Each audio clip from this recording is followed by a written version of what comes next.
fait un froid abominable, on n'a pas vu le soleil depuis 3 semaines, et je porte encore un pull de Noël, aucun doute. Nous sommes en janvier, c'est l'heure de faire le bilan de mon année 2023 en tant qu'autrice auto-éditée. J'ai déjà fait cet exercice l'année dernière, je vous encourage à aller voir ou revoir la vidéo, parce que je vais pas tout raconter cette fois-ci, sur la première année, et je vous propose qu'on démarre en vous racontant qu'est-ce que j'ai fait depuis un an, est-ce que j'ai atteint mes objectifs, comment est-ce que ça va, est-ce que je suis toujours contente d'être autrice auto-éditée.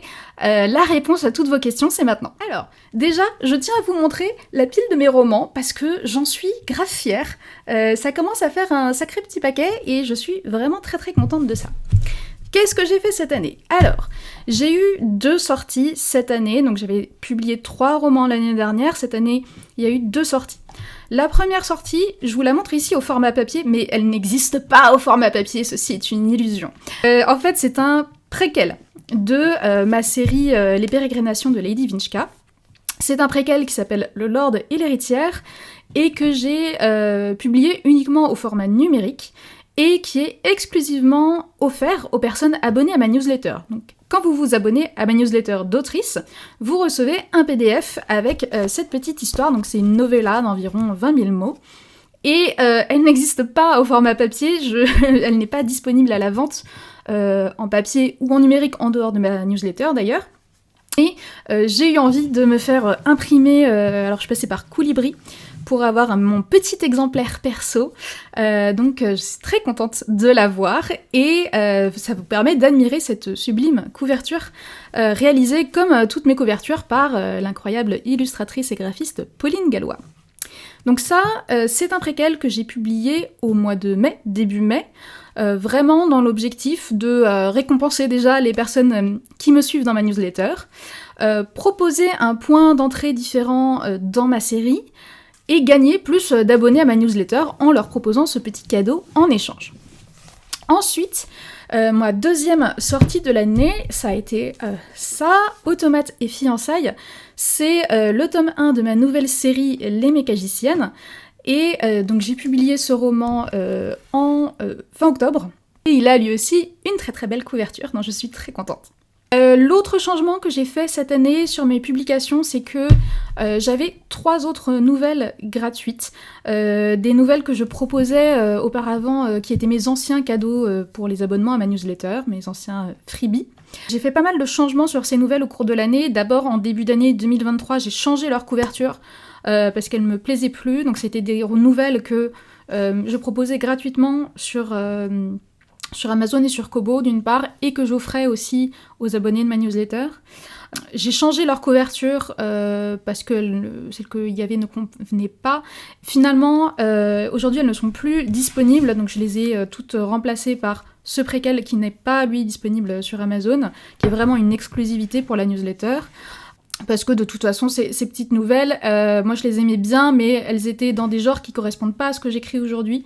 C'était de l'anticipation ou du fantastique, donc pas de la fantasy historique comme l'essentiel de mes romans. Et puis sur Amazon, voilà, il n'y avait pas beaucoup d'intérêt pour elles, donc ça me desservait plus qu'autre chose de les garder sur la liste de mes livres. En termes de nouveautés cette année, je vous avais raconté dans mon précédent bilan que pour distribuer mes livres, je passais par la plateforme Books on Demand, donc BOD, et que j'en étais qu'à moitié satisfaite, donc ça s'est confirmé cette année. J'ai décidé que j'allais me passer de BOD pour distribuer mes livres au format papier, donc pour qu'ils soient disponibles à la commande dans toutes les librairies et sur les réseaux comme Fnac, Cultura, les centres culturels Leclerc, etc. Donc j'ai pu sortir mes 2 romans de Lady Vinchka, donc Cité de foudre et Empire d'orage. Ils sont plus disponibles en librairie. Le Page de l'aurore, je voulais faire pareil, mais je me suis plantée avec le contrat, donc je suis restée engagée 1 an de plus alors que je ne voulais pas. J'en suis ravie, évidemment, et du coup, ça sera que au mois d'avril-mai de cette année qu'il va aussi sortir les autres éléments que j'ai fait cette année. Chose que j'attendais énormément, j'ai pu faire des salons, c'était trop bien, c'était beaucoup trop cool. J'ai fait 2 salons cette année, j'ai fait Yggdrasil, le festival Yggdrasil à Lyon début février, et j'ai fait le Salon Fantastique de Paris en avril. Dans les 2 cas, c'était trop bien. C'était trop bien dans le sens où l'ambiance était hyper cool, en particulier à Yggdrasil. Yggdrasil, j'ai vraiment adoré l'ambiance. Ça a été un moment extraordinaire pour moi parce que j'étais stressée de ouf avant d'y aller. Je me faisais des nœuds au cerveau sur tous les aspects logistiques de l'expérience. Et pendant le week-end, j'ai été extrêmement fatiguée et j'ai eu beaucoup de mal à tenir en termes d'énergie. Mais l'ambiance était trop bien. Mes livres se sont vendus comme des petits pains. Genre vraiment à la fin de la première journée, je devais en cacher pour en avoir encore le lendemain. Et le dimanche à midi, j'avais plus de stock du tout. J'ai passé tout l'après-midi à me tourner les pouces et à me balader dans le salon parce que je n'avais plus rien à vendre. Une chouette expérience, très sincèrement. Mais c'est aussi parce que j'avais pas pu en apporter beaucoup parce que j'étais venue en train. Donc très cool, Yggdrasil, vraiment un très bon moment. Le salon fantastique, c'était très sympa aussi, notamment j'ai fait des chouettes rencontres, j'étais entourée d'auteurs super sympas sur mon stand. En revanche, les ventes se sont bien passées, mais il y a eu des moments beaucoup plus compliqués, des demi-journées entières où personne ne se restait à mon stand et c'était un peu l'angoisse. Et au niveau de l'organisation, c'était un peu moins clair, un peu moins chaleureux que chez Yggdrasil. Ça restait sympa, mais donc j'ai décidé de pas y retourner en 2024, pour plein d'autres raisons aussi que je vais pas détailler. Mais l'autre petit événement que j'ai fait en 2023, c'était une petite conférence qui a eu lieu à Paris, au dernier bar avant la fin du monde. C'était en juillet. C'était une conférence sur le steampunk, notamment en littérature. Il y a eu 2 personnes dans le public, mais vraiment, très sincèrement, j'ai passé un très bon moment avec ces personnes, on a papoté, c'était très sympa. Et quand je suis sortie du bar, il y a une autre lectrice qui m'a littéralement couru après dans la rue, parce qu'elle avait pas pu arriver à temps et qu'elle tenait à voir sa dédicace, donc vraiment un moment magique. Donc ça, c'était les événements de l'année 2023 où j'ai pu rencontrer mes lecteurs et mes lectrices, et j'ai adoré ça. Ça me manque là, ça fait plusieurs mois que j'ai pas fait de salon et j'ai hâte d'y retourner. En termes de promotion sur l'année 2024, qu'est-ce que j'ai fait d'autre pour mettre en avant mes livres ? D'abord, j'ai eu la chance de bénéficier de promotions par Amazon. Donc, sur Amazon, on peut s'inscrire dans le programme marketing d'Amazon. Et de temps en temps, ils vont proposer de mettre en avant un livre sur une journée ou sur un mois avec un tarif préférentiel. Et donc, c'est hyper intéressant parce que bon, le fait de réduire le tarif, forcément, attire l'attention de pas mal de monde, et Amazon met en avant les livres qui font l'objet d'une promotion à ce moment-là. Donc c'est vraiment très pratique pour trouver des nouveaux lecteurs, gagner en visibilité. Donc j'ai eu droit à ce type d'offre pour mon roman Le Page de l'Aurore tout le mois de février et tout le mois de septembre. Donc ça c'était trop bien. J'en ai eu aussi pour Cité de Foudre, donc une journée en juillet, une offre éclair, et lui aussi tout le mois de septembre, donc vraiment ça a été très pratique. Pour mon roman Empire d'orage, je ne le propose pas dans les offres marketing d'Amazon, mais il a participé à une promotion jointe au mois de juillet qui a très bien marché, donc ça a été sympa. Et le troisième élément que j'ai fait, alors là c'était pas une promo, mais en fait il faut savoir, je vais vous faire le bilan de mes ventes en chiffres tout à l'heure, mais il s'est passé un truc en 2023 que je n'ai pas compris, qui est qu'entre la mi-mai et la mi-juin, mes ventes se sont effondrées comme jaja. J'ai pas compris pourquoi, vraiment, elles ont touché le fond et ne sont pas remontées avant un mois.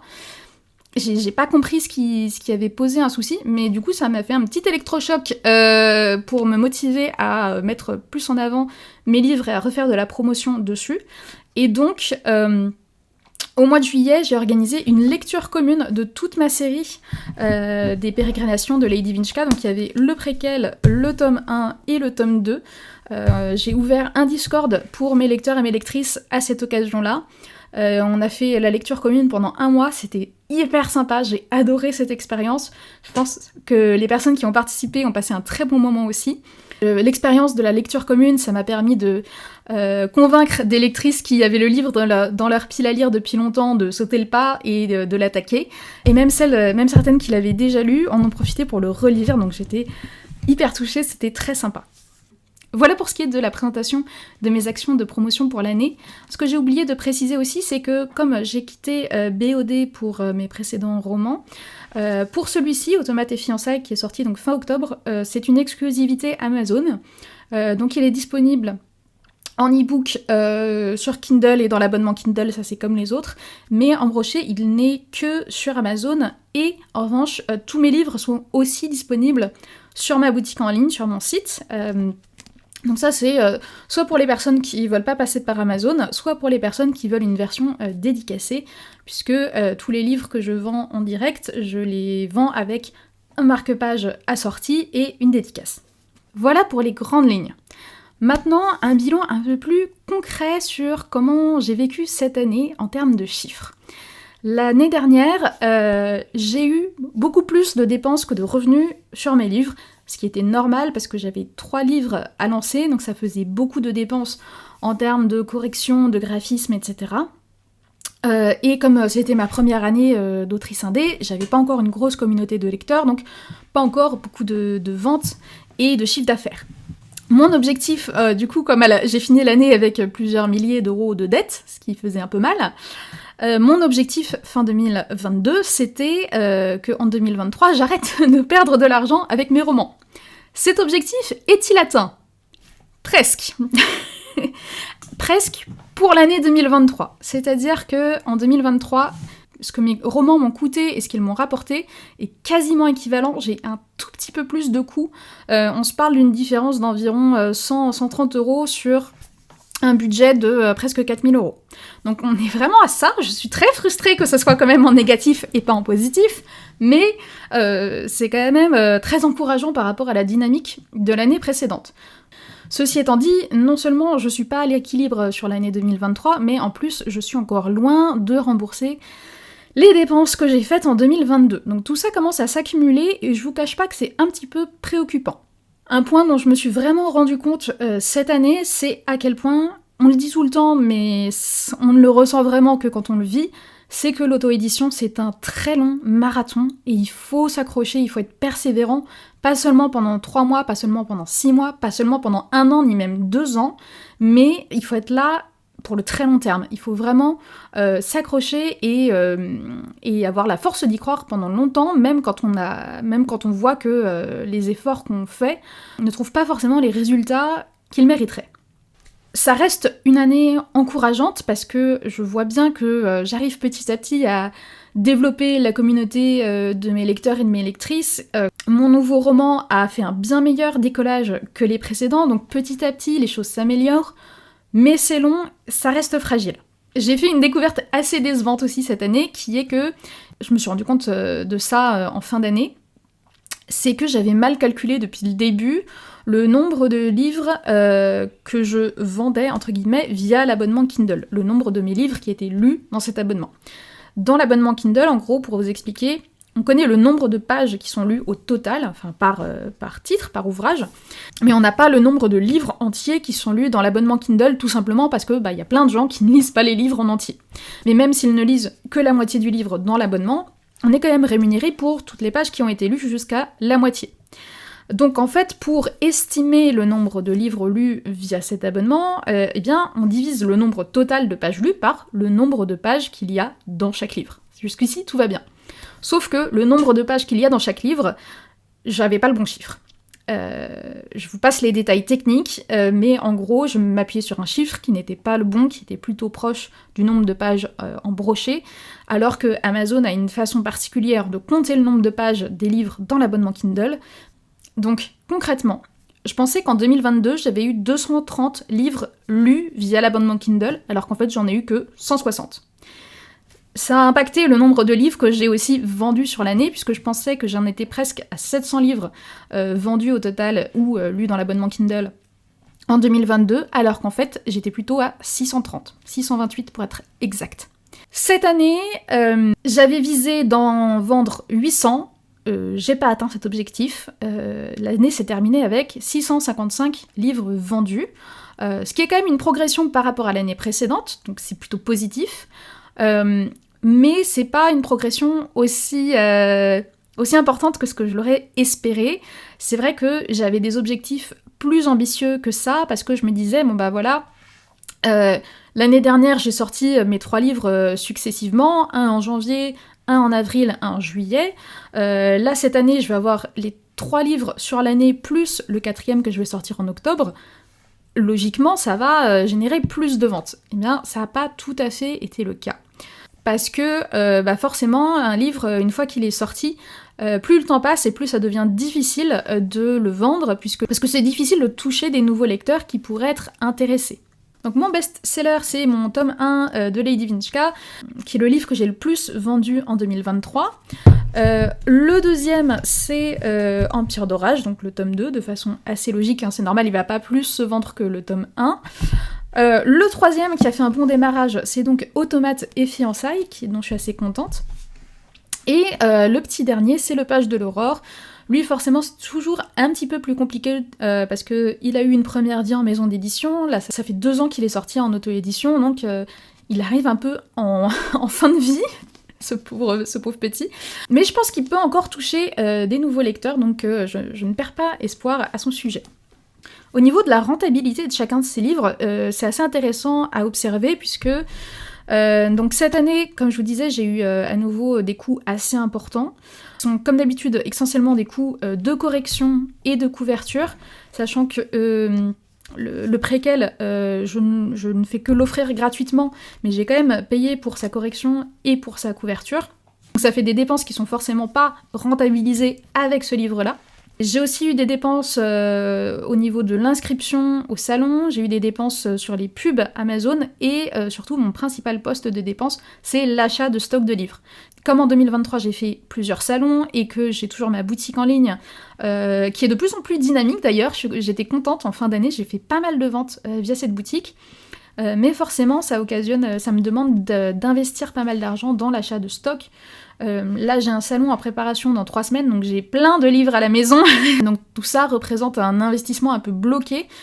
Et j'attends de vendre ces livres pour dégager des revenus.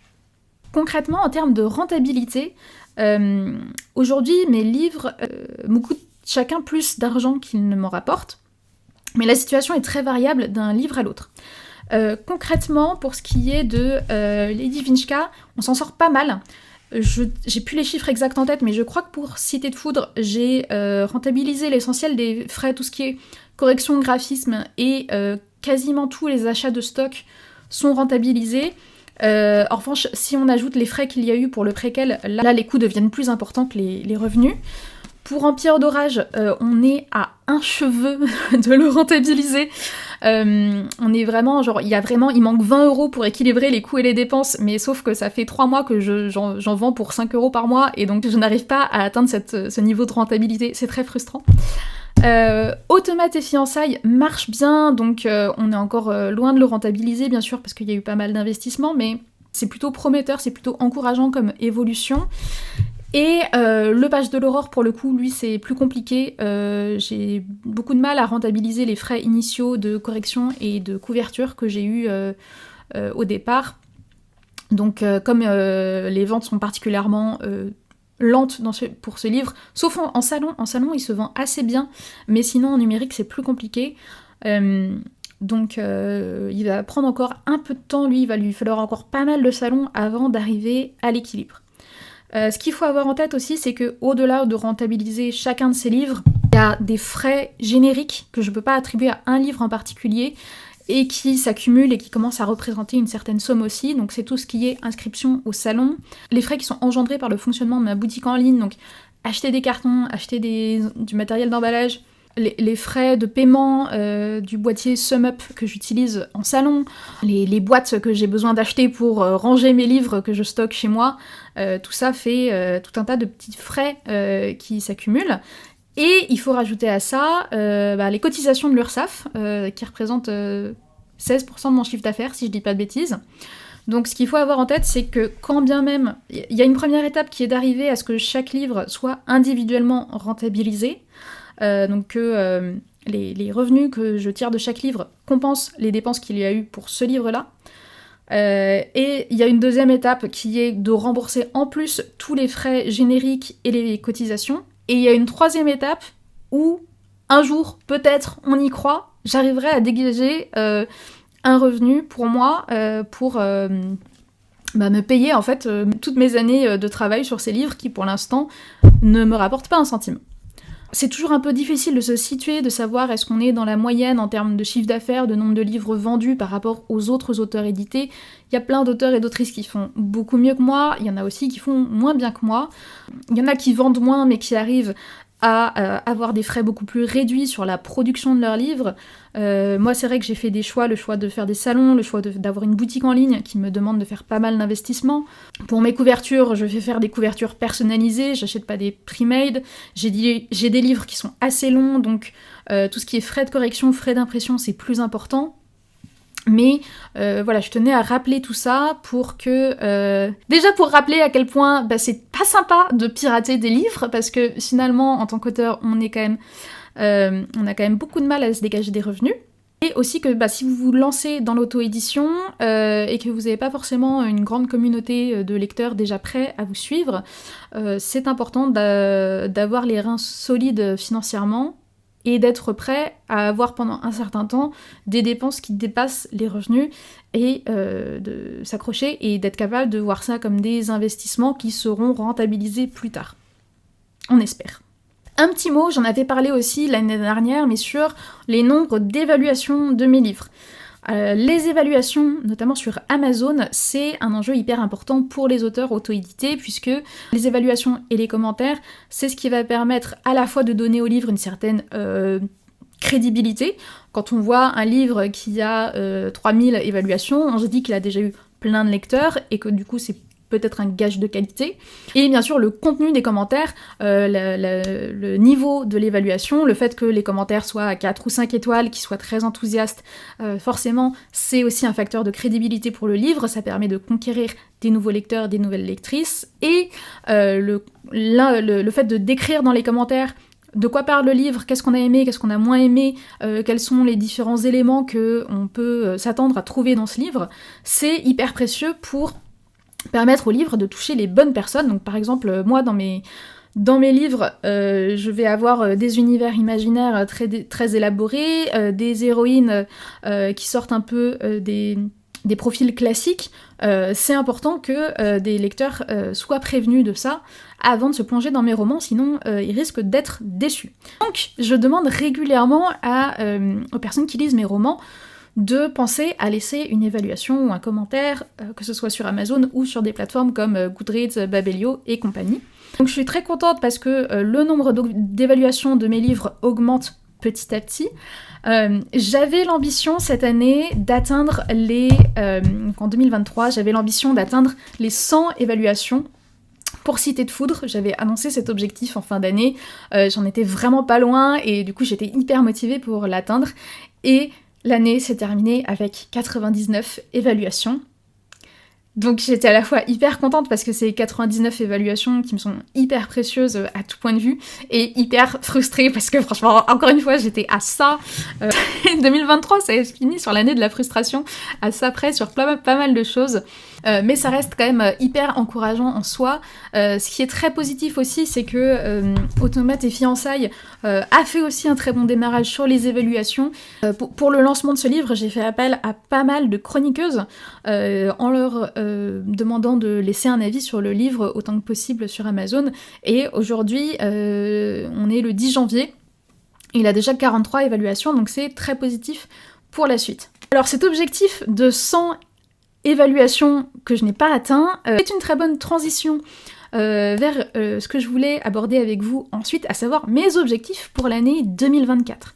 Puisque quand j'ai pris conscience que voilà, j'avais raté de pas grand chose, mon objectif de 100 évaluations, donc cette prise de conscience, elle est venue aussi à un moment où je me suis rendu compte que depuis la sortie d'Automates et Fiançailles, depuis fin octobre, les ventes de Cité de Foudre et de globalement la série Lady Vinchka, c'était pas mal cassé la figure. Ce qui était assez décevant pour moi parce que j'ai toujours entendu dire qu'en auto-édition, la meilleure façon de vendre un livre, c'est de sortir le suivant, puisque les personnes qui nous découvrent via le nouveau livre, eh bien, si ça leur plaît, ils ont envie d'aller découvrir nos autres livres, et du coup ça relance les ventes des anciens livres.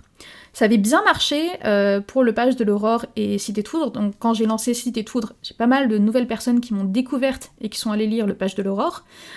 Là, je sais pas si c'est une question de temps, mais pour l'instant, les personnes qui ont découvert Automates et Fiançailles et qui me connaissaient pas déjà avant sont pas encore trop allées regarder du côté de Lady Vinchka.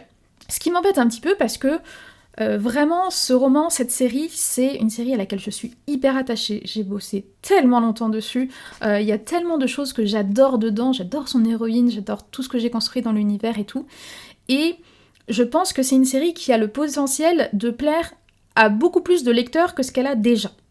Et donc j'en suis arrivée à me dire que j'en avais pas assez fait ces dernières années pour faire connaître ce livre et pour en faire la promotion auprès des personnes qui pourraient intéresser. Mon but, c'est vraiment d'arriver à trouver les lecteurs et les lectrices qui pourraient adorer ce livre et de les aider à se rencontrer et à passer des très bons moments ensemble.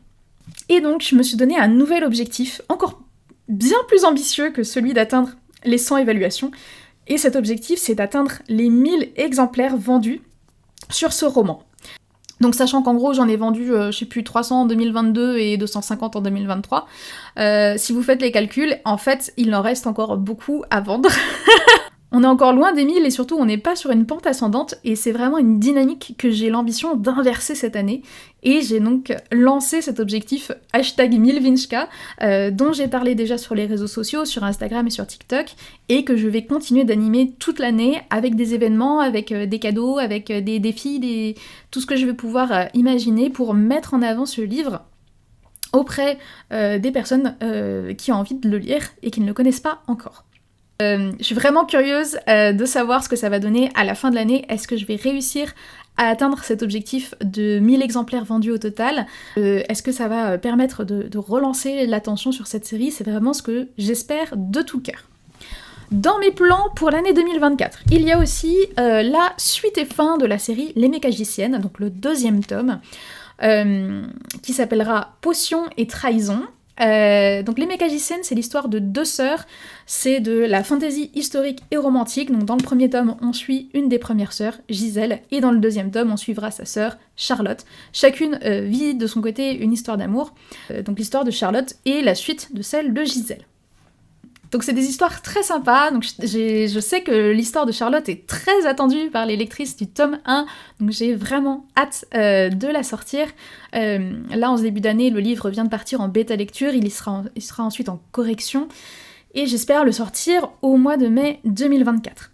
Mon autre grand projet de l'année, c'est d'explorer de nouveaux horizons. Puisque je vais me lancer dans un nouveau genre littéraire, je vais me lancer dans la romance contemporaine, et j'ai un projet de roman qui sera une romance au bureau, une office romance, qui est un projet que j'ai dans la tête depuis des mois et que je m'interdisais de développer tant que le tome 2 des Mécagiciennes n'était pas parti en bêta lecture. Et donc ça y est, je peux enfin prendre le temps d'écrire ce nouveau projet de roman. C'est un roman que je vais sortir sous un nom de plume pour des raisons marketing, parce que je pense que mes 2 lectorats ne sont pas similaires, entre le lectorat de fantasy historique et le lectorat de romance contemporaine, même s'il y aura bien sûr des similitudes dans ma façon d'écrire et les thèmes que j'aborde et la façon dont je les aborde entre les 2 types de romans. Je tenais quand même à séparer les choses et à faire ça proprement. Donc c'est tout frais, c'est tout nouveau pour l'instant. J'ai vraiment l'espoir d'arriver à écrire ce roman assez vite. J'ai une idée assez claire du plan déjà. Je viens tout juste de commencer la rédaction. J'aimerais l'écrire assez rapidement pour le publier peut-être à la fin de l'été. J'avoue qu'il y a un côté très rafraîchissant pour moi dans le fait d'écrire de la romance contemporaine, c'est que c'est plus simple.